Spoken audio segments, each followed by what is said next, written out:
Coucou tout le monde, j'espère que vous allez bien. Vous avez vu, ça y est, il me reste juste mon bleu. Il part pas très bien, mais bon. J'espère que vous allez bien, que cette semaine de canicule ne vous a pas complètement, on va dire, mis à chaos. Personnellement, j'étais dans les zones rouges, donc on est monté à 45 degrés samedi.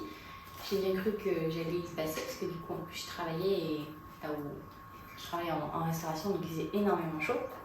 Donc là, ça va. Là, en fait, il fait moins chaud, mais en fait, il fait lourd parce qu'on a des orages. Donc là, il fait 30 degrés. Donc on a certes perdu 10 degrés par rapport à hier, mais ça fait quand même lourd. Hein. mais du coup, on se retrouve après ces 15 jours du coup sans vidéo pour une vidéo. J'ai lu que du coup, je recommence parce qu'entre-temps, même si j'ai pas fait de vidéo, j'ai quand même pas mal lu. Pardon. J'ai quand même pas mal lu. Donc du coup, je vais vous montrer tout ça. J'ai 3 brochets et 2 e-books. Donc c'est parti.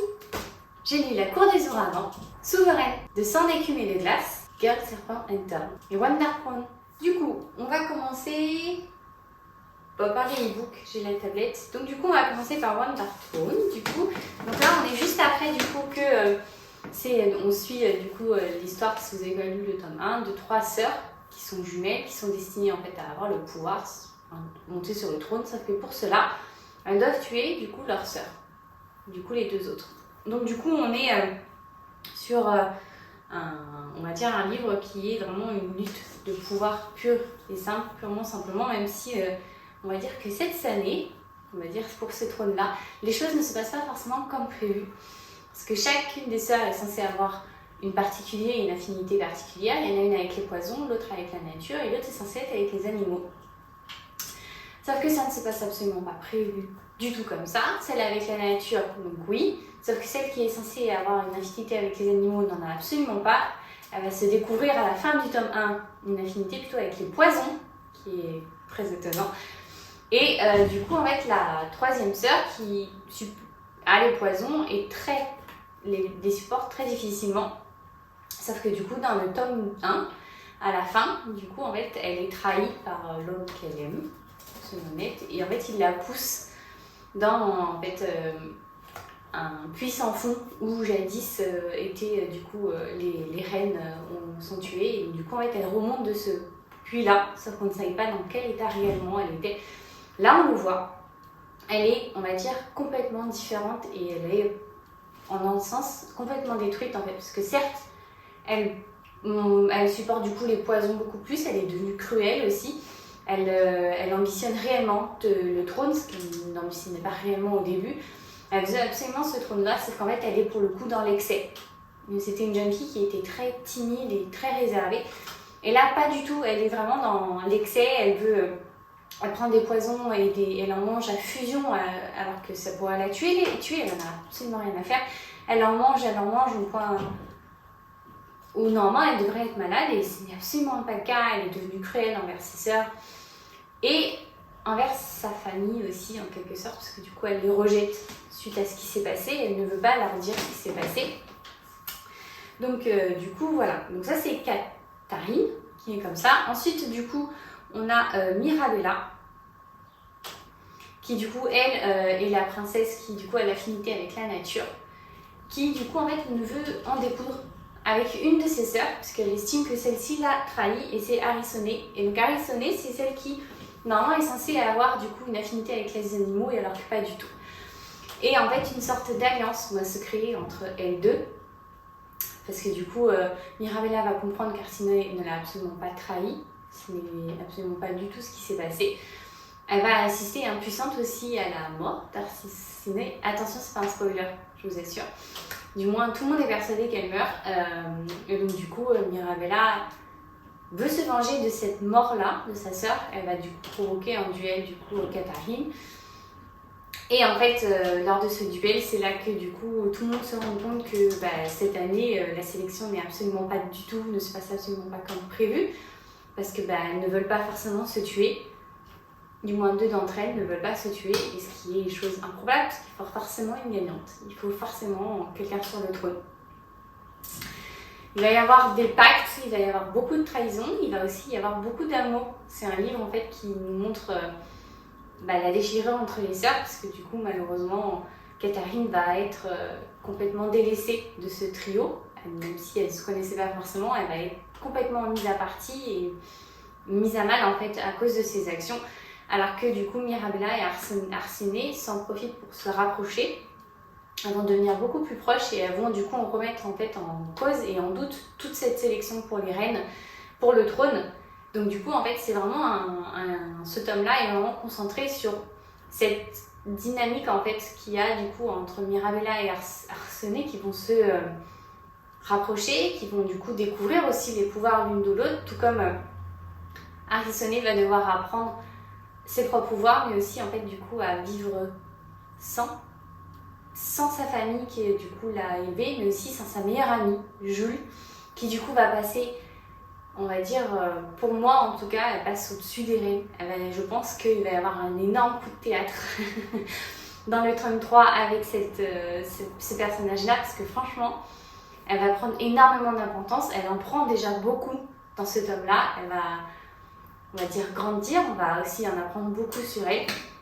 Donc c'est hyper intéressant et donc je pense qu'il va y avoir un énorme rebondissement avec elle, parce que du coup elle n'est pas forcément que la puissance, la naturaliste la plus puissante, elle va aussi se retrouver avec un autre don qui est censé avoir disparu. Donc c'est hyper impressionnant et j'ai vraiment hâte de lire le tome 3 en fait, juste pour voir l'importance qu'elle va prendre. J'espère réellement qu'elle va en prendre, parce que là, dans ce tome-là, elle était juste majestueuse et sa relation du coup avec Arsène, tout comme avec les lois et cette sélection en fait va complètement changer, donc j'ai vraiment hâte. Donc ça a été une très très belle lecture, j'ai beaucoup aimé. Il y avait beaucoup plus d'action que dans le 1. Dans le 1 était un peu long en longueur, là absolument pas. Pour moi il y a vraiment un rythme qui est assez régulier, les rebondissements arrivent au bon moment, donc j'ai vraiment hâte de lire le tome 3. Après du coup on va lire, je vais vous parler de mon deuxième e-book, Girl Serpent Mentor. Donc ça a été un bon moment de lecture. Je n'ai pas de coup de cœur sur celui-ci, pas forcément, pas, du moins pas ce que je m'attendais en fait. On est sur du coup une jeune fille qui depuis sa tendre enfance et depuis tout petit en fait, dès qu'elle touche quelqu'un elle meurt. Elle est donc reléguée au fin fond du palais, car mademoiselle est une princesse. Elle est du coup normalement en lice pour être l'héritière du trône. C'est son frère qui du coup va récupérer le trône. Il n'y a absolument pas de vengeance ou de mépris sur le fait que ce soit son frère qui a le trône et pas elle. En fait, tout ce qu'elle veut, c'est être aimée. Elle déteste sa malédiction. Sa mère lui a raconté des histoires sur le pourquoi et du comment. Sauf qu'un jour, du coup, elle va apprendre qu'il y a eu des mensonges sur qui elle est, sur d'où vient sa malédiction. Elle va donc faire un choix. Elle va choisir en fait de l'annuler, de ne plus la voir, juste en fait de trouver un remède, ce qu'elle trouve.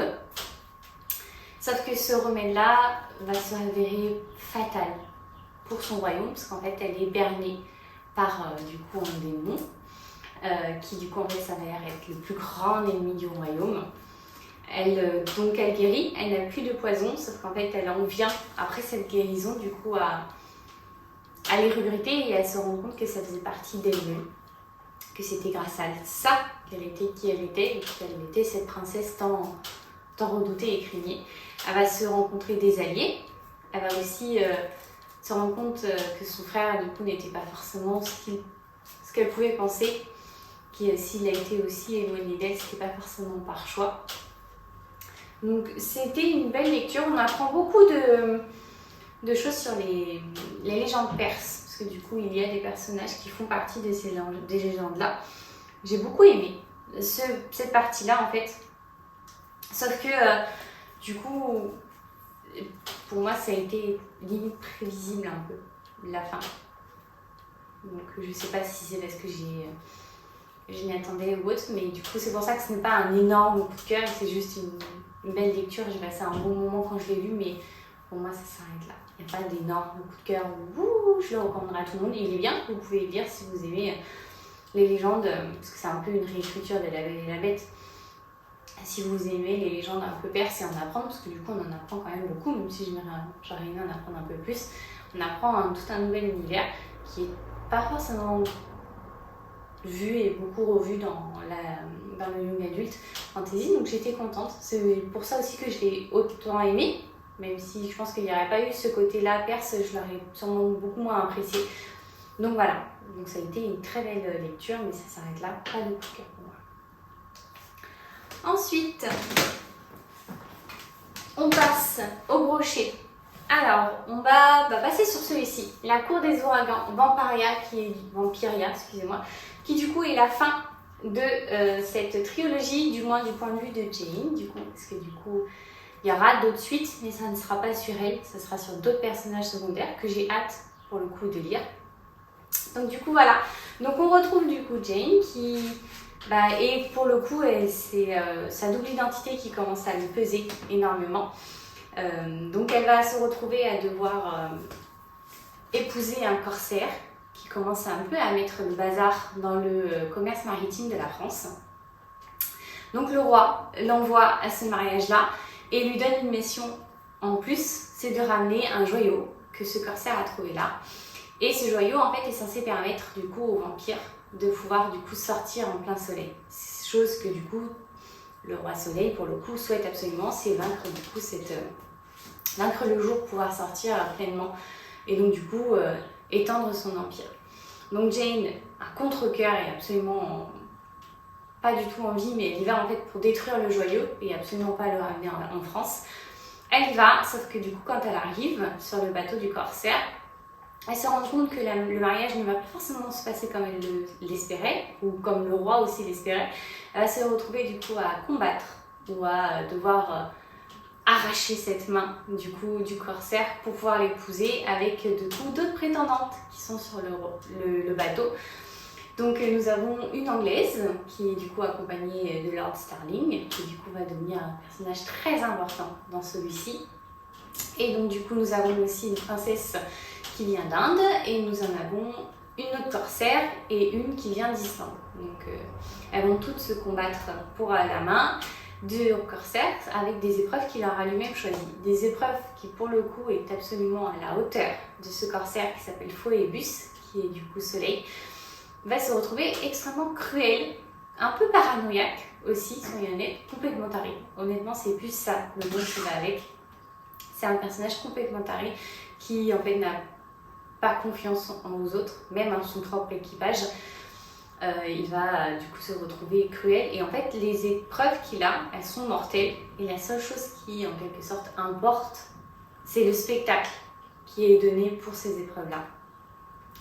Donc quand elle le comprend, Jane va se rendre compte que du coup va tout faire et elle va trahir beaucoup de personnes. Elle va aussi tomber dans la dépendance de l'opium. Elle va du coup être tombée dans la déchéance et donc du coup elle va être déchue de tout ce que certains pouvaient penser d'elle. Sauf que c'est grâce à cette déchéance et à le fait qu'elle tombe si bas à un moment donné qu'elle va renaître tel un phénix pour le coup.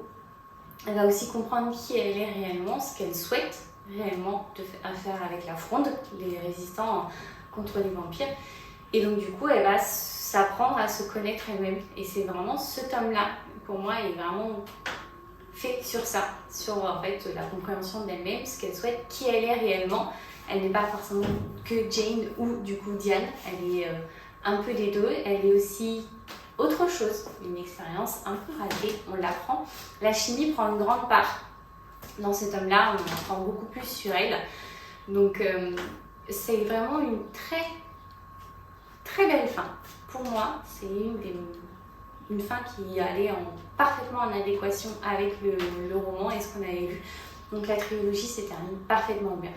Donc voilà, je m'attendais pas à cette fin et elle me surprend d'autant plus parce que même honnêtement je ne savais pas comment l'auteur allait pouvoir on va dire détruire tout ce royaume qui a été mis en place par les vampires. Ça aurait été extrêmement ambitieux de le faire juste en 3 tomes et la fin qu'il nous a donnée est juste parfaite parce que du coup elle est ouverte et elle donne du coup l'occasion de pouvoir du coup pour ce qu'il va faire explorer d'autres personnages et donc du coup de voir aussi d'autres royaumes où les vampires sont en règne. Et donc du coup j'ai hâte de lire ces préquels là parce qu'à mon avis c'est extrêmement intéressant. Ensuite, on passe... Honnêtement, je sais pas trop parce que c'est mes 2 plus gros coups de cœur. Celui-ci et celui-ci sont un peu égaux. Mais celui-là, honnêtement, c'est juste une tuerie. Donc on va commencer par celui-ci. Donc c'est Souveraine de Laurent Sébastien. Donc ça c'est Casterman qui l'a sorti. Et donc du coup nous suivons Margot, l'impératrice Margot qui a 3 filles, des jumelles depuis des triplés. Pas des jumelles, des triplés. Qui en fait depuis qu'elles sont nées n'ont qu'une seule, on va dire, objectif pour leur mère. C'est en fait leur permettre à leur mère d'étendre son pouvoir sur les autres royaumes. Elles sont donc destinées depuis toute petite à épouser d'autres rois ou princes des royaumes à côté. Elles sont du coup entraînées à la danse, au poison, au maniement des armes, à la séduction. Tout ce qu'il faut en fait pour que du coup les rois et princes tombent sous leur charme et donc du coup permettre à ce que la guerre soit déclenchée avec quelques coups bas qu'elles vont déclencher. Sauf que ce que la reine Margot ne pensait pas et n'imaginait sûrement pas, c'est que du coup, quand ces filles partent chacune dans les royaumes respectifs, elles n'ont plus leur mère, elles ne sont donc plus sous son joug, elles sont donc pour la première fois libres. Et c'est là en fait que tout va se compliquer parce que une des sœurs était déjà plus ou moins amourachée du souverain qu'elle devait aller épouser. Elle va donc du coup y aller, elle va se rendre compte qu'il y a quand même une très grande différence entre ce qu'elle imaginait et ce qui s'écrivait et la réalité. Elle va donc faire comprendre aussi ces différences qu'il y a dans le pays à ce monarque-là. Elle va donc décider en fait de travailler avec lui pour en faire un pays plus juste. Chose que sa mère ne veut absolument pas. Elle va donc du coup la trahir. La deuxième va du coup en fait tout faire pour accomplir du coup ce qu'elle est censée faire. Sauf que du coup, dès le début, il y a un pépin. Parce que du coup, en fait, elle va devoir épouser un autre prince. Pas celui qui était prévu, elle va devoir épouser le bâtard parce que du coup, le prince meurt quelques jours avant qu'elle arrive. Donc du coup, déjà, les choses se compliquent parce que ce prince-là ne veut pas l'épouser. Il n'en a rien à faire d'une d'elle et de deux de trône. Donc les choses se compliquent énormément, surtout quand elle se retrouve main aux prises de la résistance. Qui du coup, en fait, elle va voir et apercevoir une toute autre facette du royaume. La troisième, du coup, elle va épouser donc, son prince, sauf que elle se rend compte que ce prince-là ne l'aime pas elle, pour une seule et bonne raison, c'est que du coup c'est une femme. Et du coup les choses ne se passent pas forcément comme prévu. Il va aussi y avoir le père en question du marié qui va remettre, on va dire, les pendules à l'heure et qui va du coup en fait plus ou moins pousser le prince et sa reine à prendre les choses en main et donc du coup à créer un push. Ils vont se retrouver à être trahis aussi. En fait c'est un livre qui du coup ça part vraiment partout et en fait on pourrait se perdre dans le fait que du coup on part en plusieurs royaumes parce que du coup on voit aussi les points de vue des différentes sœurs. Et en fait, pas du tout. C'est tellement bien construit, tellement clair, ça ne va pas trop loin que du coup, en fait, on se laisse porter facilement. C'est un pur bonheur de voir ces 3 royaumes-là, 4 avec celle d'où ils viennent. Et donc, du coup, en fait, c'est aussi un crève-cœur de les voir, en fait, malheureusement, à la fin, être trahis par leur mère. Et la trahison de leur mère est juste énorme. Honnêtement, je n'y attendais absolument pas. Pour le coup, c'est une vraie... Enfin, je ne comprends pas comment une mère peut faire ça à ses enfants. Et en fait, la fin, on comprend qu'il y a autre chose, beaucoup plus que ce qu'on pouvait imaginer. Et j'espère que du coup, il va y avoir une réelle bataille entre la mère et ses filles, qui pour le moment, je pense, va être prodigieuse et juste fabuleuse. Parce qu'en fait, on les voit dans ce roman-là, dans cet homme-là, prendre en fait leur indépendance et se mettre à réfléchir par elles-mêmes. Ça, c'est hyper intéressant et hyper... J'allais dire jouissif, mais c'est peut-être un peu, je sais pas comment le dire, mais j'ai juste adoré en fait les découvrir et les voir grandir. Donc j'ai vraiment hâte de voir ce que ça donne. C'est pour ça que c'est un de mes plus grands coups de cœur en fait, parce que j'avais peur, le fait que du coup on voit les 3 sœurs, que ça parte dans tous les sens et me perdre, alors que pas du tout, les royaumes sont tellement distincts et complètement différents l'un des autres, que du coup en fait on se retrouve hyper facilement et on est happé dans cette vengeance et dans ces trahisons qui sont en cours. Et donc du coup honnêtement je m'attendais absolument pas à la fin.